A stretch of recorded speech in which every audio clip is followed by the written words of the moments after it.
दोस्तों, नमस्ते, प्रणाम। मैं हूँ सीमा मौर्य। अपने यूट्यूब चैनल पे सभी भाइयों बहनों का स्वागत करती हूँ। और आप लोग कैसे हो? उम्मीद करती हूँ आप लोग अच्छे होंगे। तो आप सबके बीच में मैं एक सोहर का उठान गीत लेके आई हूँ। कैसा लगेगा कमेंट बॉक्स में जरूर बताना। और मेरा चैनल है सीमा रंगत। आप लोग चैनल को सब्सक्राइब करें, शेयर करें, लाइक जरूर करें। और जितने भी हमारे दर्शक देख रहे हैं, मैं सबसे विनती करती हूँ कि आप लोग हमारा वीडियो फुल वॉच करके देखिए, तभी वीडियो का आनंद मिलेगा आप लोग को। तो ये सोहर का उठान गीत कैसा लगेगा कमेंट बॉक्स में जरूर बताना।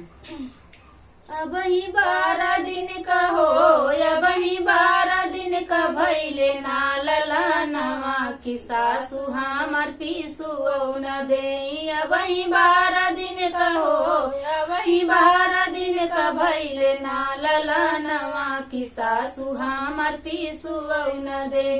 सासु दई न देती हो, सासु दई न दे तू हम के पिसुआ खिलाना हमर दूध पियो। सासु दई न देती हो, सासु दई न देती हम के पिसुआ खिलाना हमर दूध पियो।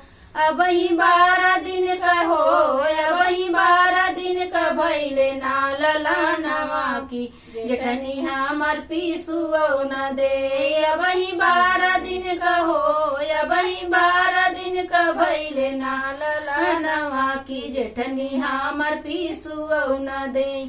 जेठनी दई न देती हो, जेठनी दई न देती हम के पिसुआ की ललना हमार दूध पियो। जेठनी दई न देती हो, जेठनी दई न देती हम के पिसुआ की ललना हमार दूध पियो।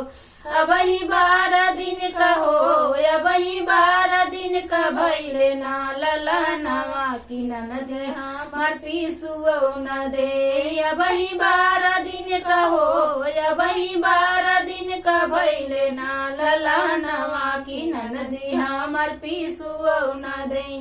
ननदी दई न देती हो, ननदी दई न देती हम के पिसुआ की ललना हमर दूध पियो। ननदी दई न देती हो, ननदी दई न देती हम के पिसुआ की ललना हमर दूध पियो।